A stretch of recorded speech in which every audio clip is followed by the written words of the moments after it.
রমানাথ শীলের ত্রিতল অট্টালিকায় সর্বোচ্চ তলের ঘরে গোপীনাথ শীলের স্ত্রী গিরিবালা বাস করে।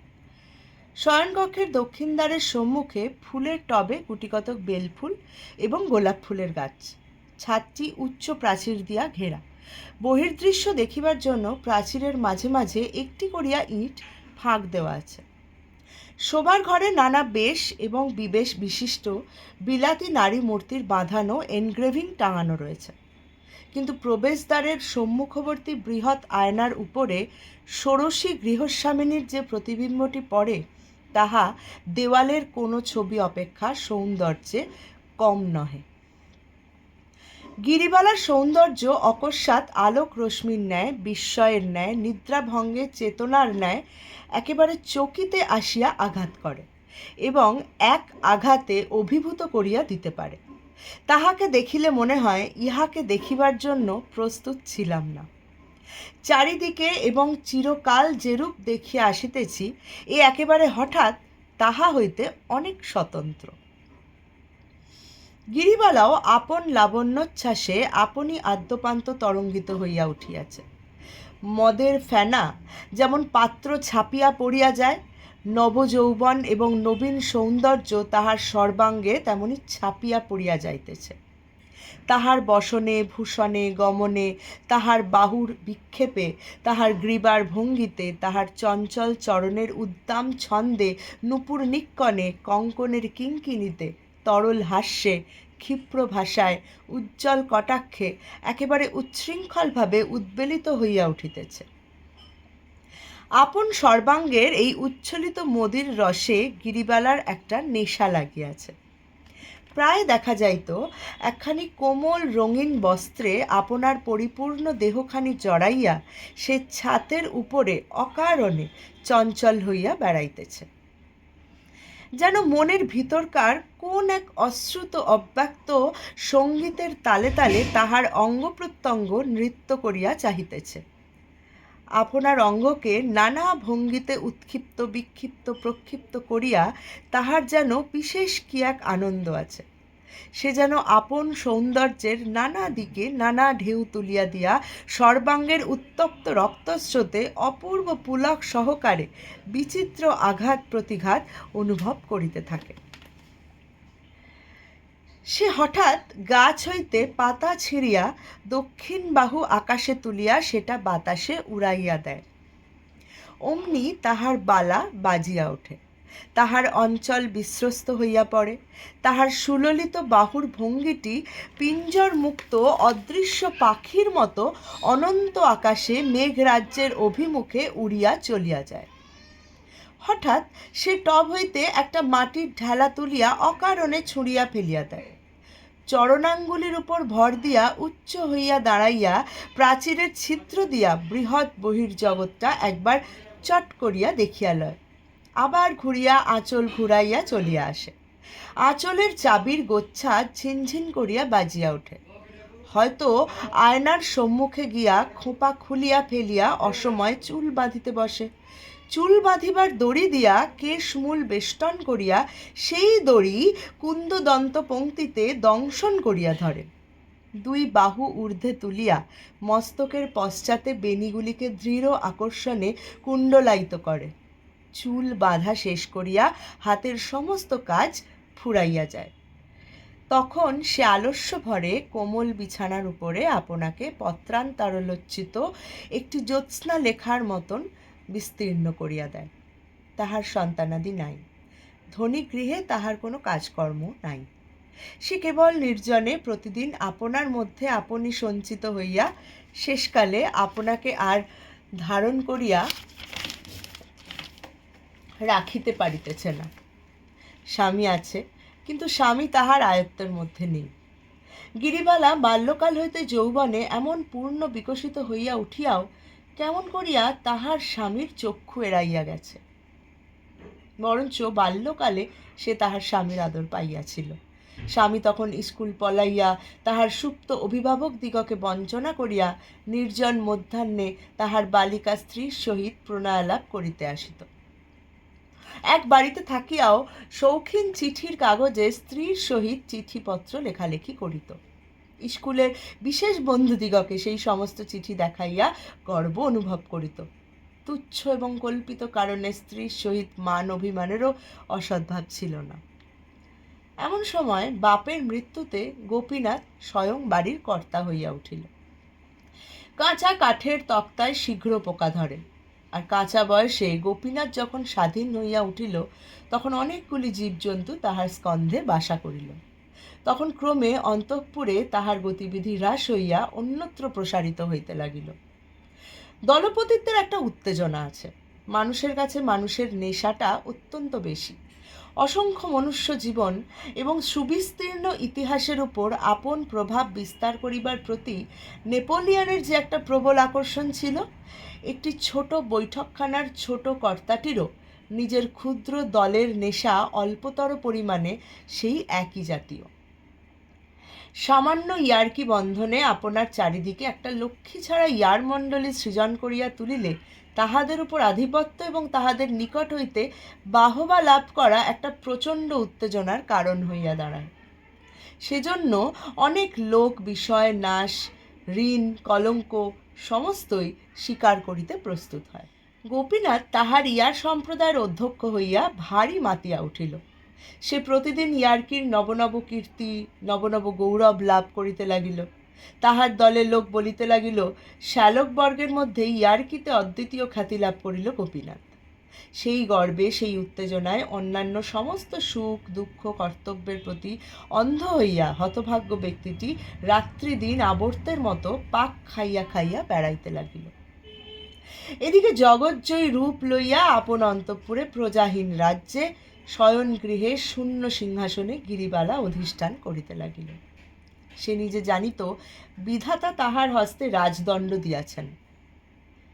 সে জানিত প্রাচীরে ছিদ্র দিয়া যে বৃহৎ জগৎখানি দেখা যাইতেছে, সেই জগৎটিকে সে কটাক্ষে জয় করিয়া আসিতে পারে, অথচ বিশ্ব সংসারের মধ্যে একটি মানুষকে সে বন্দী করিতে পারে নাই। গিরিবালার একটি সুরসিকা দাসী আছে, তার নাম সুধো অর্থাৎ সুধামুখী। সে গান গাহিত, নাচিত, ছড়া কাটিত, প্রভু পত্নীর রূপের ব্যাখ্যা করিত এবং অরসিকের হস্তে এমন রূপ নিষ্ফল হইল বলিয়া আক্ষেপ করিত। গিরিবালার যখন তখন এই সুধোকে নহিলে চলিত না। উল্টিয়া পাল্টিয়া সে নিজের মুখের শ্রী, দেহের গঠন, বর্ণের উজ্জ্বলতা সম্বন্ধে বিস্তৃত সমালোচনা শুনিত। মাঝে মাঝে তাহার প্রতিবাদ করিত এবং পরম পুলকিত চিত্তে সুধোকে মিথ্যাবাদিনী, চাটুভাষিনী বলিয়া গঞ্জনা করিতে ছাড়িত না। সুধো তখন শত শত শপথ সহকারে নিজের মতের অকৃত্রিমতা প্রমাণ করিতে বসিত। গিরিবালার পক্ষে তাহা বিশ্বাস করা নিতান্ত কঠিন হইত না। সুধো গিরিবালাকে গান শুনাইত। দাসখত দিলাম লিখে শ্রীচরণে। এই গানের মধ্যে গিরিবালা নিজের অলক্তাঙ্কিত অনিন্দ সুন্দর চরণ পল্লবের স্তব শুনিতে পাইত এবং একটি পদলুণ্ঠিত দাসের ছবি তাহার কল্পনায় উদিত হইত। কিন্তু হায়, দুটি শ্রীচরণ মলের শব্দ শূন্য ছাতের ওপর আপন জয়গান ঝঙ্কৃত করিয়া বেড়ায়, তবু কোনো স্বেচ্ছা বিকৃত ভক্ত আসিয়া দাসখত লিখিয়া দিয়া যায় না। গোপীনাথ যাহাকে দাসখত লিখিয়া দিয়াছে তাহার নাম লবঙ্গ। সে থিয়েটারে অভিনয় করে, সে স্টেজের উপর চমৎকার মূর্ছা যাইতে পারে। সে যখন সানুনাসিক কৃত্রিম কাঁদুনির স্বরে হাঁপাইয়া হাঁপাইয়া, টানিয়া টানিয়া, আধো আধো উচ্চারণে প্রাণনাথ প্রাণেশ্বর করিয়া ডাক ছাড়িতে থাকে, তখন পাতলা ধুতির উপর ওয়েস্টকোট পরা ফুলমজমাণ্ডিত দর্শকমণ্ডলী এক্সেলেন্ট এক্সেলেন্ট করিয়া উচ্ছ্বসিত হইয়া ওঠে।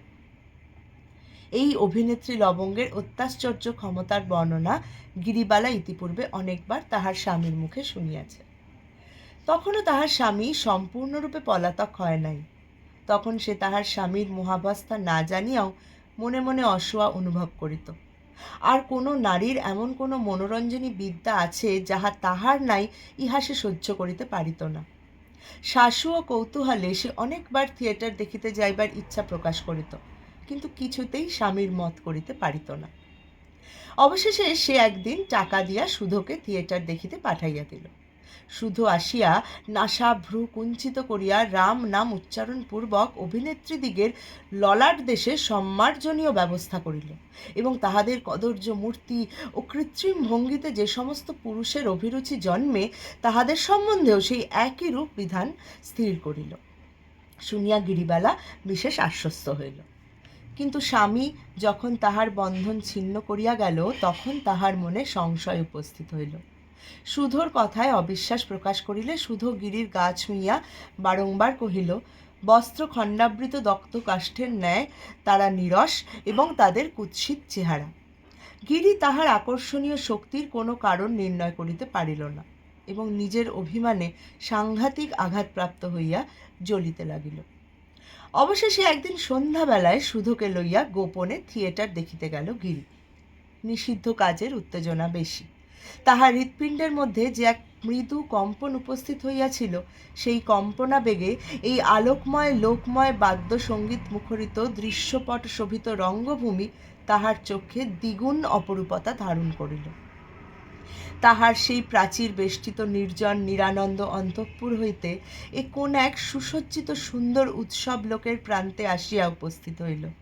সমস্ত স্বপ্ন বলিয়া বোধ হইতে লাগিল। সেদিন মানভঞ্জন অপেরা অভিনয় হইতেছে।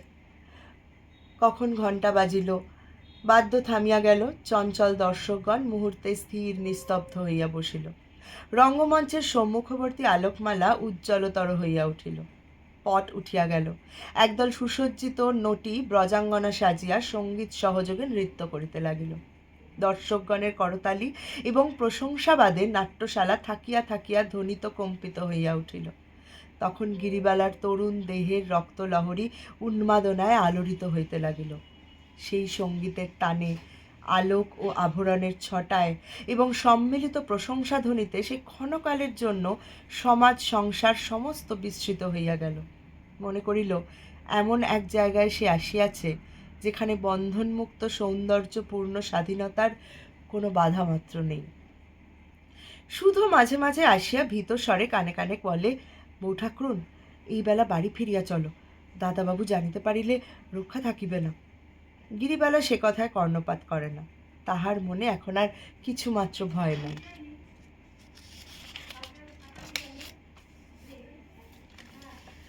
অভিনয় অনেক দূর অগ্রসর হইল। রাধার দুর্জয় মান হইয়াছে। সে মান সাগরে কৃষ্ণ আর কিছুতেই থই পাইতেছে না। কত অনুনয় বিনয় সাধা সাধি কাঁদা কাঁদি কিছুতেই কিছু হয় না। তখন গর্ব ভরে গিরিবালার বক্ষ ফুলিতে লাগিল। কৃষ্ণের এই লাঞ্ছনায় সে যেন মনে মনে রাধা হইয়া নিজের অসীম প্রতাপ নিজেই অনুভব করিতে লাগিল। কেহ তাহাকে কখনো এমন করিয়া সাধে নাই। সে অবহেলিত, অবমানিত, পরিত্যক্ত স্ত্রী, কিন্তু তবু সে এক অপূর্ব মোহে স্থির করিল যে সে এমন করিয়াই নিষ্ঠুরভাবে কাঁদাইবার ক্ষমতা তাহারও আছে। সৌন্দর্য যে কেমন দৌর্দণ্ড প্রতাপ তাহা সে কানে শুনিয়াছে, অনুমান করিয়াছে মাত্র। আজ দ্বীপের আলোকে গানের সুরে সুদৃশ্য রঙ্গমঞ্চের উপরে তাহা সুস্পষ্টরূপে প্রত্যক্ষ করিল। নেশায় তাহার সমস্ত মস্তিষ্ক ভরিয়া উঠিল। অবশেষে যবনিকা পতন হইল। গ্যাসের আলো ম্লান হইয়া আসিল। দর্শকগণ প্রস্থানের উপক্রম করিল।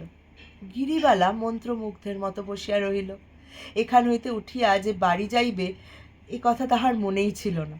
সে ভাবিতেছিল অভিনয় বুঝি ফুরাইবে না, যবনিকা আবার উঠিবে, রাধিকার নিকট শ্রীকৃষ্ণের পরাভব, ইহা ছাড়া আর কোনো বিষয় উপস্থিত নাই। শুধু কহিল, বউ ঠাকরুন করো কি, ওঠো, এখনই সমস্ত আলো নিবাইয়া দিবে যে। গিরিবালা গভীর রাত্রে আপন শয়ন কক্ষে ফিরিয়া আসিল। কোণে একটি প্রদীপ মিটমিট করিতেছে। ঘরে একটি লোক নাই, কোনো শব্দ নাই। গৃহপ্রান্তে নির্জন শয্যার উপরে একটি পুরাতন মশারি বাতাসে অল্প অল্প দুলিতেছে। তাহার প্রতিদিনের জগৎ অত্যন্ত বিশ্রী, বিরস এবং তুচ্ছ বলিয়া ঠেকিতে লাগিল। কোথায় সেই সৌন্দর্যময় আলোকময় সঙ্গীতময় রাজ্য যেখানে সে আপনার সমস্ত মহিমা বিকীর্ণ করিয়া দিয়া জগতের কেন্দ্রস্থলে বিরাজ করিতে পারে, যেখানে সে অজ্ঞাত অবজ্ঞাত তুচ্ছ সাধারণ নারী মাত্র নহে। এখন হইতে সে প্রতি সপ্তাহেই থিয়েটার যাইতে আরম্ভ করিল। কালক্রমে তাহার সেই প্রথম মোহ অনেকটা পরিমাণে হ্রাস হইয়া আসিল। এখন সে নটনটীদের মুখের রং চং, সৌন্দর্যের অভাব, অভিনয়ের কৃত্রিমতা সমস্ত দেখিতে পাইল, কিন্তু তবু তাহার নেশা ছুটিল না। রণসঙ্গীত শুনিলে যোদ্ধার হৃদয় যেমন নাচিয়া ওঠে, রঙ্গমঞ্চের পট উঠিয়া গেলেই তাহার পক্ষের মধ্যে সেইরূপ আন্দোলন উপস্থিত হইত। ওই যে সমস্ত সংসার হইতে স্বতন্ত্র সুদৃশ্য সমুচ্চ সুন্দর বেদিকার স্বর্ণলেখায় অঙ্কিত, চিত্রপটে সজ্জিত কাব্য এবং সঙ্গীতের ইন্দ্রজালে মায়ামণ্ডিত, অসংখ্য মুগ্ধ দৃষ্টির দ্বারা আক্রান্ত, নেপথ্যভূমির গোপনতার দ্বারা অপূর্ব রহস্যপ্রাপ্ত, উজ্জ্বল আলোকমালায় সর্বসমক্ষে সুপ্রকাশিত বিশ্ববিজয়িনী সৌন্দর্য রাজ্ঞীর পক্ষে এমন মায়া সিংহাসন আর কোথায় আছে? প্রথমে যেদিন সে তাহার স্বামীকে রঙ্গভূমিতে উপস্থিত দেখিল এবং যখন গোপীনাথ কোনো নটীর অভিনয়ে উন্মত্ত উচ্ছ্বাস প্রকাশ করিতে লাগিল, তখন স্বামীর প্রতি তাহার মনে প্রবল অবজ্ঞার উদয় হইল।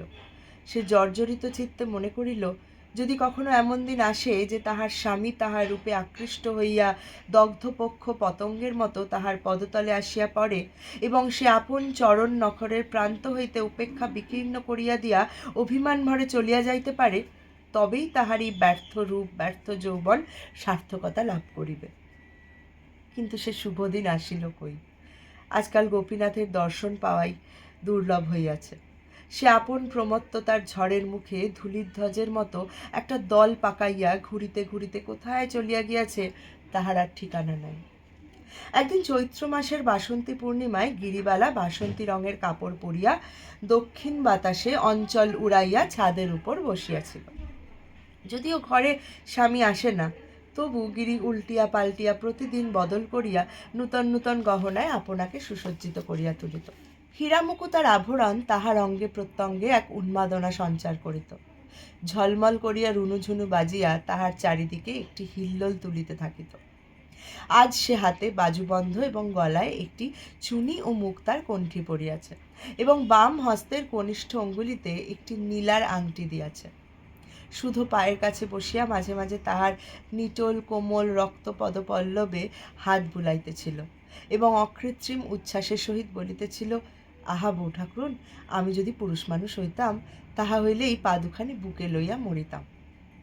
গিরিবালা সগর্বে হাসিয়া উত্তর দিতেছিল, বোধ করি বুকে না লইয়াই মরিতে হইত, তখন কি আর এমন করিয়া পা ছড়াইয়া দিতাম? আর বকিস নে, তুই সেই গানটা গা দেখি। শুধু সেই জ্যোৎস্না প্লাবিত নির্জন ছাদের উপর গাহিতে লাগিল, দাসখত দিলেম লিখে শ্রীচরণে, সকলে সাক্ষী থাকুক বৃন্দাবনে। তখন রাত্রি 10টা। বাড়ির আর সকলে আহারাদি সমাধা করিয়া ঘুমাইতে গিয়াছে। এমন সময় আতর মাখিয়া উড়ানি উড়াইয়া হঠাৎ গোপীনাথ আসিয়া উপস্থিত হইল। শুধু অনেকখানি জিভ কাটিয়া 7 হাত ঘোমটা টানিয়া ঊর্ধ্বশ্বাসে পলায়ন করিল। গিরিবালা ভাবিল, তাহার দিন আসিয়াছে। সে মুখ তুলিয়া চাহিল না। সে রাধিকার মতো গুরুমান ভরে অটল হইয়া বসিয়া রহিল। কিন্তু দৃশ্যপট উঠিল না। শিখি পুচ্ছচূড়া পায়ের কাছে লুটাইল না। কেহ রাগিনীতে গাহিয়া উঠিল না, কেন পূর্ণিমা আধার কর লুকায়ে বদন শশী। সঙ্গীতহীন নিরস কণ্ঠে গোপীনাথ বলিল, একবার চাবিটা দাও দেখি। এমন জ্যোৎস্নায়, এমন বসন্তে, এত দিনের বিচ্ছেদের পরে এই কি প্রথম সম্ভাষণ? কাব্যে, নাটকে, উপন্যাসে যাহা লেখে তাহা কি তাহলে আগাগোড়াই মিথ্যা কথা? অভিনয় মঞ্চেই প্রণয় গান গাহিয়া গায়ে আসিয়া লুটাইয়া পড়ে এবং তাহাই দেখিয়া যে দর্শকের চিত্ত বিগলিত হইয়া যায়, সেই লোকটি বসন্ত নিশীথে গৃহছাদে আসিয়া আপন অনুপমা যুবতী স্ত্রীকে বলে, ওগো একবার চাবিটা দাও দেখি। তাহাতে না আছে রাগিনী, না আছে প্রীতি, তাহাতে কোনো মোহ নাই, মাধুর্য নাই, তাহা অত্যন্ত অকিঞ্চিতকর। এমন সময় দক্ষিণে বাতাস জগতের সমস্ত অপমানিত কবিত্বের মর্মান্তিক দীর্ঘ নিঃশ্বাসের মতো হু হু করিয়া বহিয়া গেল। টব ভরা ফুটন্ত বেলফুলের গন্ধ ছাদময় ছড়াইয়া দিয়া গেল। গিরিবালার চূর্ণ অলোক চোখে মুখে আসিয়া পড়িল এবং তাহার বাসন্তী রঙের সুগন্ধি আঁচল অধীরভাবে যেখানে সেখানে উড়িতে লাগিল। গিরিবালা সমস্ত মান বিসর্জন দিয়া উঠিয়া পড়িল। স্বামীর হাত ধরিয়া বলিল, চাবি দিব এখন, তুমি ঘরে চলো। আজ সে কাঁদিবে, কাঁদাইবে, তাহার সমস্ত নির্জন কল্পনাকে সার্থক করিবেই করিবে। তাহার সমস্ত ব্রহ্মাস্ত্র বাহির করিয়া বিজয়ী হইবে, ইহা সে দৃঢ় সংকল্প করিয়াছে। গোপীনাথ কহিল, আমি বেশি দেরি করিতে পারিব না, তুমি চাবি দাও। গিরিবালা কহিল, আমি চাবি দিব, এবং চাবির মধ্যে যাহা কিছু আছে সমস্ত দিব, কিন্তু আজ রাত্রে তুমি কোথাও যাইতে পারিবে না। গোপীনাথ বলিল, সে হইবে না, আমার বিশেষ দরকার আছে। গিরিবালা বলিল, তবে আমি চাবি দিব না। গোপী বলিল, দিবে না বই কি, কেমন না দাও আমিও দেখিব। বলিয়া সে গিরিবালার আঁচলে দেখিল চাবি নাই। ঘরের মধ্যে ঢুকিয়া তাহার আয়নার বাক্সর দেরাজ খুলিয়া দেখিল তাহার মধ্যেও চাবি নাই। তাহার চুল বাঁধিবার বাক্স জোর করিয়া ভাঙিয়া খুলিল। তাহাতে কাজললতা, সিঁদুরের কৌটা, চুলের দড়ি প্রভৃতি বিচিত্র উপকরণ আছে, চাবি নাই। তখন সে বিছানা ঘাঁটিয়া, গদি উঠাইয়া, আলমারি ভাঙিয়া নাস্তা নাবুদ করিয়া তুলিল। গিরিবালা প্রস্তর মূর্তির মতো শক্ত হইয়া দরজা ধরিয়া ছাদের দিকে চাহিয়া দাঁড়াইয়া রহিল। ব্যর্থ মনোরথ গোপীনাথ রাগে গড়গড় করিয়া আসিয়া বলিল, চাবি দাও বলিতেছি, নহিলে ভালো হইবে না। গিরিবালা উত্তর মাত্র দিল না। তখন গোপী তাহাকে চাপিয়া ধরিল এবং তাহার হাত হইতে বাজুবন্ধ, গলা হইতে কণ্ঠি, অঙ্গুলি হইতে আংটি ছিনিয়া লইয়া তাহাকে লাথি মারিয়া চলিয়া গেল। বাড়ির কাহারও নিদ্রাভঙ্গ হইল না, পল্লীর কেহ কিছুই জানিতে পারিল না। জ্যোৎস্নারাত্রি তেমনই নিস্তব্ধ হইয়া রহিল।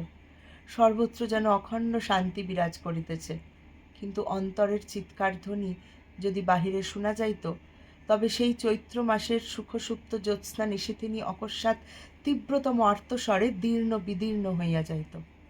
এমন সম্পূর্ণ নিঃশব্দে এমন হৃদয় বিদারণ ব্যাপার ঘটিয়া থাকে। অথচ সে রাত্রিও কাটিয়া গেল।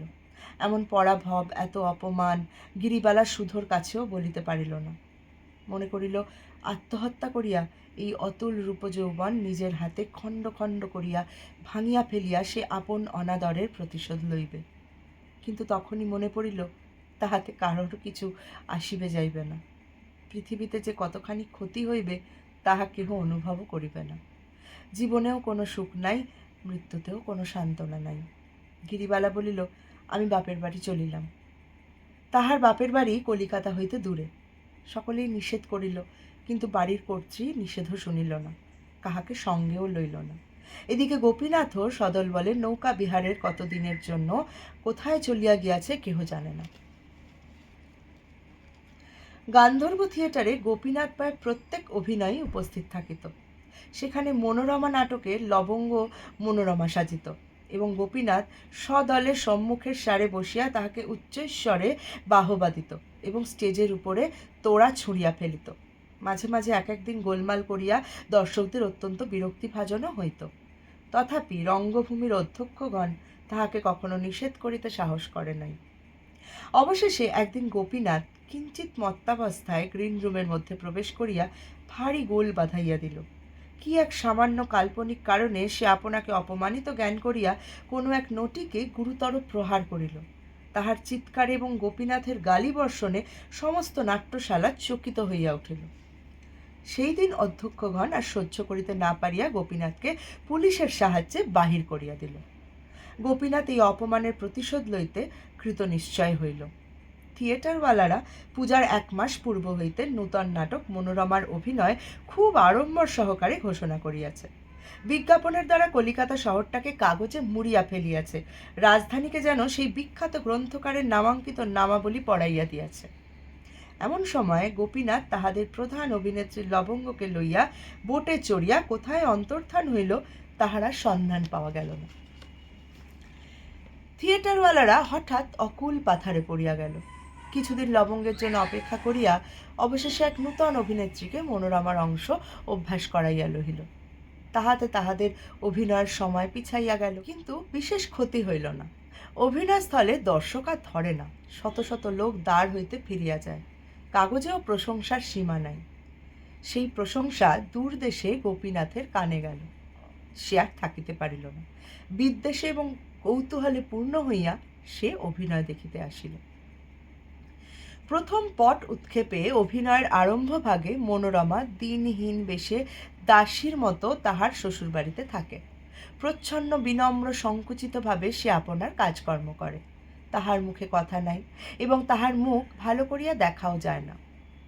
অভিনয়ের শেষাংশে মনোরমাকে পিতৃগৃহে পাঠাইয়া তাহার স্বামী অর্থলোভে কোনো এক লক্ষপতির একমাত্র কন্যাকে বিবাহ করতে উদ্যত হইয়াছে। বিবাহের পর বাসর ঘরে যখন স্বামী নিরীক্ষণ করিয়া দেখিল, তখন দেখিতে পাইল এও সেই মনোরমা, কেবল সেই দাসী বেশ নাই, আজ সে রাজকন্যা সাজিয়াছে। তাহার নিরুপম সৌন্দর্য আভরণে ঐশ্বর্যে মণ্ডিত হইয়া 10 দিকে বিকীর্ণ হইয়া পড়িতেছে। শিশুকালে মনোরমা তাহার ধনী পিতৃগৃহ হইতে অপহৃত হইয়া দারিদ্র্যের গৃহে পালিত হইয়াছিল। বহুকাল পরে সম্প্রতি তাহার পিতা সেই সন্ধান পাইয়া কন্যাকে ঘরে আনাইয়া তাহার স্বামীর সহিত পুনরায় নূতন সমারোহে বিবাহ দিয়াছে। তাহার পরে বাসর ঘরে মানভঞ্জনের পালা আরম্ভ হইল। কিন্তু ইতিমধ্যে দর্শক মণ্ডলীর মধ্যে ভারী এক গোলমাল বাঁধিয়া উঠিল। মনোরমা যতক্ষণ মলিন দাসী বেশে ঘুমটা টানিয়াছিল, ততক্ষণ গোপীনাথ নিস্তব্ধ হইয়া দেখিতেছিল। কিন্তু যখন সে আভরণে ঝলমল করিয়া রক্তাম্বর পরিয়া মাথার ঘোমটা ঘুচাইয়া রূপের তরঙ্গ তুলিয়া বাসর ঘরে দাঁড়াইল এবং এক অনির্বচনীয় গর্বে গৌরবে গ্রীবা বঙ্কিম করিয়া সমস্ত দর্শক মণ্ডলীর প্রতি এবং বিশেষ করিয়া সম্মুখবর্তী গোপীনাথের প্রতি চকিত বিদ্যুতের ন্যায় অবজ্ঞা বজ্রপূর্ণ তীব্র কটাক্ষ নিক্ষেপ করিল, যখন সমস্ত দর্শক মণ্ডলীর চিত্ত উদ্বেলিত হইয়া প্রশংসার করতালিতে নাট্যস্থলী সুদীর্ঘকাল কম্পান্বিত করিয়া তুলিতে লাগিল, তখন গোপীনাথ সহসা উঠিয়া দাঁড়াইয়া গিরিবালা গিরিবালা করিয়া চিৎকার করিতে লাগিল। ছুটিয়া স্টেজের উপর লাফ দিয়া উঠিবার চেষ্টা করিল। বাদকগণ তাহাকে ধরিয়া ফেলিল। এই অকস্মাৎ রসভঙ্গে মর্মান্তিক ক্রুদ্ধ হইয়া দর্শকগণ ইংরাজিতে বাংলায় দূর করে দাও, বের করে দাও বলিয়া চিৎকার করিতে লাগিল। গোপীনাথ পাগলের মতো ভগ্ন কণ্ঠে চিৎকার করিতে লাগিল, আমি ওকে খুন করব, ওকে আমি খুন করব। পুলিশ আসিয়া গোপীনাথকে ধরিয়া টানিয়া বাহির করিয়া লইয়া গেল। সমস্ত কলিকাতা শহরের দর্শক দুই চক্ষু ভরিয়া গিরিবালার অভিনয় দেখিতে লাগিল। কেবল গোপীনাথ সেখানে স্থান পাইল না। আজকে আবার একটু গল্পগুচ্ছ থেকে গল্প পড়তে আমার ইচ্ছে হলো। গল্পের নাম মানভঞ্জন, 2টো পরিচ্ছেদ এই গল্পটা ছিল।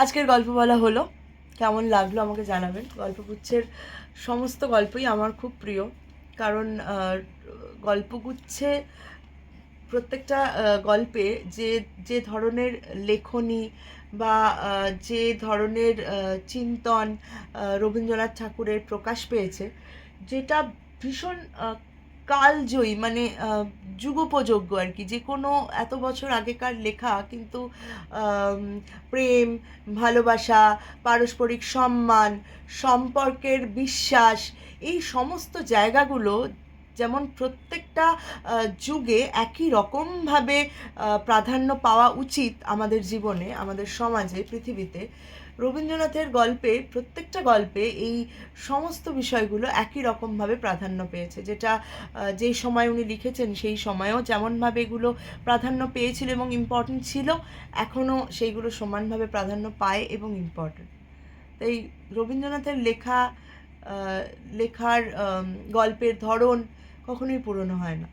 আর এই গল্পগুচ্ছ থেকে গল্প পড়ার আমার একটা খুব প্রিয় আরও একটা কারণ হলো এই রবীন্দ্রনাথের ভাষার প্রয়োগ। যেভাবে গল্পগুচ্ছে উনি লিখেছেন সেই ভাষার প্রয়োগ আমার খুব প্রিয়। এবং এই যে রূপক ব্যবহার করেছেন গল্পগুচ্ছের, প্রত্যেকটা গল্পে রবীন্দ্রনাথের এক একটা করে রূপক আছে। আমি একটা উদাহরণ দিলে বোঝা যাবে। 1 সেকেন্ড আমি বলছি।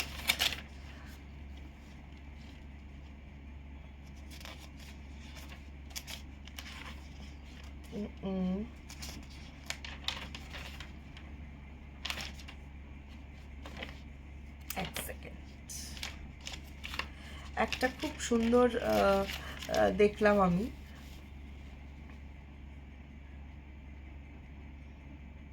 এই যে দলপতিত্বের একটা উত্তেজনা আছে, মানুষের কাছে মানুষের নেশাটা অত্যন্ত বেশি।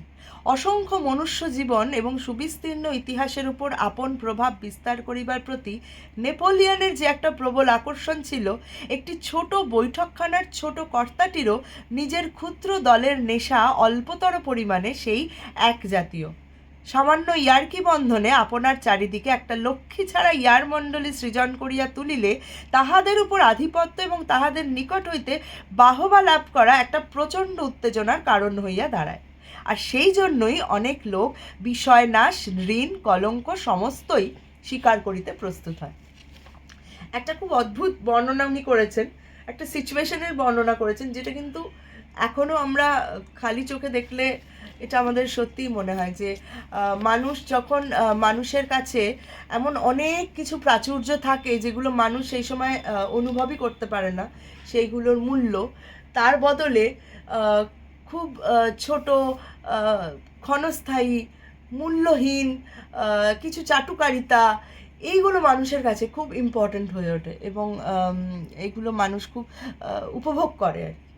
এবং সেই সমস্ত বিষয়টাই মানুষের জীবনে চলার পথে কোথায় গিয়ে দাঁড়ায় সেইটা গল্পগুচ্ছের প্রত্যেকটা গল্পে রবীন্দ্রনাথ ঠাকুর লিখেছেন, নানান রকমভাবে লিখেছেন। যাই হোক, এগুলো আমি আমার অনেক কথা বললাম। আবার দেখা হচ্ছে পরশুদিন একটা নতুন গল্প নিয়ে, কারণ কালকে রবিবার। এবার কালকে আমরা একটা গল্প না বলি, আমরা কোনোভাবে একটু আড্ডা দিতেই পারি। সেটা কি করা যায় সেটা আমি দেখছি, কি করা যায়, নতুন অন্যরকম কিছু একটা প্ল্যানও করতে পারি। কেমন লাগছে গল্প পড়া আমার জানাবেন, আর যদি কোনো গল্প শুনতে চান পার্টিকুলারলি সেটাও জানাতে পারেন, আমি চেষ্টা করবো সেটা পড়ার। থ্যাংক ইউ, পাশে থাকবেন, উৎসাহ দেবেন। তাহলে আজকের মতো টাটা, গুড নাইট।